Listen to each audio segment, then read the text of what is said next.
देश भर में कोरोना के मामलों में लगातार बढ़ोतरी हो रही है। दूसरी ओर खिलाड़ियों को प्रोत्साहित करने के लिए सरकार भी प्रयास में जुटी है। सरकार ने खेलों के आयोजन पर तो रोक लगा रखी है, लेकिन खिलाड़ियों को प्रोत्साहित करने के लिए बीते दिनों खेलों के अभ्यास के लिए मंजूरी दे दी थी, जिसके बाद से ही प्रदेश के सभी स्पोर्ट्स अकादमी में अभ्यास सत्र शुरू हो गए थे। हालांकि अभ्यास के दौरान सरकार द्वारा जारी कोरोना गाइडलाइंस का पालन करना होगा। हमारे संवाददाता ऋषभ पांडे ने लिया राजधानी स्थित स्पोर्ट्स अकादमी का जायजा। देश में लगातार कोरोना के बढ़ते मामले को देखकर जहां एक तरफ सरकार गंभीर दिखाई दे रही है, तो दूसरी तरफ खेल से जुड़े हुए आयोजनों को लेकर भी सरकार में अभी संशय बना हुआ है। यदि देखा जाए तो खेलों के आयोजन को लेकर जहां एक तरफ रोक है, तो वहीं खिलाड़ियों को ध्यान में रखते हुए ट्रेनिंग को शुरू कर दिया गया है। हालांकि ये जो ट्रेनिंग फेज है, ये बीते दिनों शुरू कर दिया गया था, लेकिन अब जहां एक तरफ मामले बढ़ रहे हैं, तो वहीं दूसरी ओर लगातार जो ट्रेनिंग सेंटर्स हैं, वो भी इसको लेकर जो उनकी कवायद है वो जारी रखी हुई है और जो गाइडलाइंस है उसका पूरी तरह से ख्याल रख रहे हैं। आप देख सकते हैं कि मैं इस समय स्पोर्ट्स अकेडमी में मौजूद हूँ और देखिए, फ्रंट गेट पे शुरू होते ही यहाँ पर keep your distance and no face mask no entry, यानी नो मास्क नो एंट्री का जो राज्य सरकार ने शुरू किया हुआ है, उसको जो अकेडमीज हैं वो भी ध्यान में रख रही हैं कि जो स्टूडेंट्स हैं, जो खिलाड़ी यहाँ पर आते हैं, वो उसका बेहद ध्यान रखें। इसके साथ ही साथ जो सैनिटाइजेशन की मशीन है उसको यहाँ पर लगा रखा है। आप देख सकते हैं कि टेम्परेचर मशीन को यहाँ पर रखा हुआ है। जो स्टूडेंट्स आते हैं उनकी एंट्रीज बाकायदा की जाती है कि किसका कितना टेम्परेचर रहा है।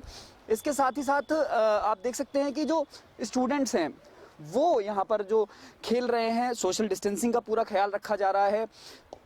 ये पूरी कोशिश करी जा रही है कि कोरोना संक्रमण किसी भी तरह से ना फैले, ना ही कोरोना संक्रमण में कोई बढ़ावा मिले। और उसको लेकर आप देख सकते हैं कि जो सोशल डिस्टेंसिंग है उसका पूरी तरह से ख्याल रखा जा रहा है और साथ ही साथ बच्चे जो भी गाइडलाइंस हैं उसकी पूरी तरह से पालना कर रहे हैं। और हमारे साथ पंकज सिंह जी हैं, पंकज सिंह जी से एक बार बात करेंगे। पंकज सिंह जी, जहां एक तरफ कोरोना के मामले बढ़ रहे हैं, तो दूसरी ओर मैंने देखा कि आपने जो गाइडलाइंस है उसकी किस तरह से आप पालना कर रहे हैं, क्योंकि कुछ चीज़ मुझे दिखी है, कुछ जो आप बताना चाहें। देखिए, जो एक गाइडलाइंस है स्पोर्ट्स की, उनको चाहे वो आईसीसी की हो, चाहे ये अपनी स्टेट की हो, उन दोनों का ही हम लोग पूरी तरह से कोशिश कर रहे हैं फॉलो करने के लिए।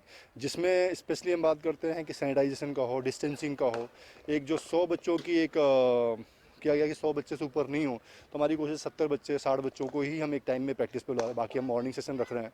प्लस उसमें भी हमने अलग अलग उनके बैचेस कर रखे हैं, टाइमिंग भी अलग कर रखी है कि हर बैच 25 बच्चों का बैच आता है, उनके दूसरे बैच में आने का टाइमिंग जो है वो करीबन 15 मिनट का डिफरेंस है, ताकि वो बच्चे वार्म अप कर चुके हों और अपने नेट पे जाएं, तब दूसरे बच्चे आएँ। सेम चीज़ हमने कूल डाउन में भी अलग से ऐड की है कि सेशन 15-15 मिनट पहले ख़त्म करना है, तो जिसका पहले ख़त्म हो ताकि भीड़ नहीं हो, 1 बाय 1 निकलते रहें। सैनिटाइजेशन हो गया, आपका मास्क, अगर आप प्रैक्टिस नहीं कर रहे हैं, रेस्ट पे हैं, तो आपको मास्क पहनना कंपलसरी है। प्लस सैनिटाइजेशन, हर विकेट पे सैनिटाइजर रखा हुआ है ताकि आप अपना हाथ कंटिन्यूसली सैनिटाइज करते रहें। तो ये जो गाइडलाइंस हैं उनका पूरा ध्यान दिया जा रहा है। बॉल्स का भी पूरा ध्यान रख रहे हैं कि हम लोग मैक्सिमम बॉल्स यूज़ करें ताकि प्लेयर्स को ज़्यादा बॉल्स एक दूसरे की टच ना करनी पड़े, जो मैक्सिमम अवॉइड किया जा सकता है, स्पेशली नेट्स में। तो इन चीज़ों का विशेष रूप से ध्यान कर रखने की कोशिश की जा रही है। पंकज जी, इंटरनेशनल क्रिकेट की बात करें तो वहाँ पर जब एक तरफ लार का यूज़ करना जो मना किया गया था, स्वेट को मना किया गया था, उसको लेकर आप क्या ध्यान दे रहे हैं, क्योंकि आप भी एक बॉलर रहे हैं, तो यहाँ क्या ध्यान रखें? स्वेट के लिए नहीं मना किया गया, लार लगाने, थूक लगाने के लिए, स्लाइवा लगाने के लिए बिल्कुल मना किया गया है। तो स्लाइवा यहाँ भी स्ट्रिक्टली मना है कि जब, क्योंकि आईसीसी गाइडलाइन आ चुकी है कि आपको स्लाइवा नहीं यूज़ करना है बॉल पे, तो कोई भी यहाँ भी नहीं यूज़ कर रहा है। प्लस हम कोशिश कर रहे हैं कि हर बच्चे को, जो बॉलर्स हैं स्पेशली, उनको अपनी अपनी पर्सनल बॉलें देते हैं ताकि उन बॉलें ज़्यादा एक्सचेंज नहीं हो एक दूसरे से। उसके बाद भी हमने रखा है कि हर नेट पे सैनिटाइजेशन रख रखा है, सैनिटाइजर, ताकि बच्चों को लगता है किसी और ने बॉल टच किया है तो बॉल के साथ साथ हाथ भी सैनिटाइज करें। हर दिन जब बॉल खेल के वापस आती है, उनको भी सैनिटाइज करके वापस से रीयूज़ में लिया जाता है।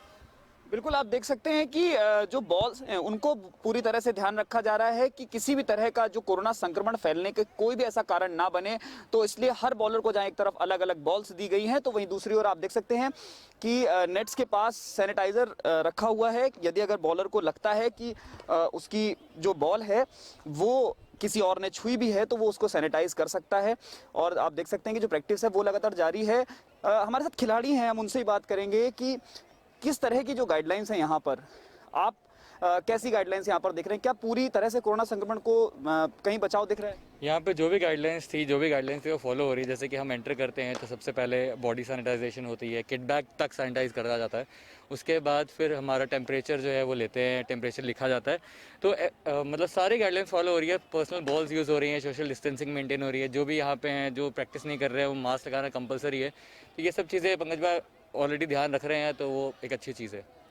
बिल्कुल, आप देख सकें जो खिलाड़ी भी यहाँ पर हैं वो भी इस चीज़ को देख रहे हैं। और अब मैंने भी आपको ये चीज़ दिखाई कि किस तरह से जो कोरोना गाइडलाइंस है उसका पालन किया जा रहा है और पूरी तरह से ध्यान रखा जा रहा है कि कोरोना संक्रमण किसी भी तरह से जब बच्चे प्रैक्टिस करते हैं तो वो यहाँ पर ना फैले। मैं कैमरा पर्सन नेमीचंद पांचाल के साथ Rishabh Pande, A1 TV news, Jaipur.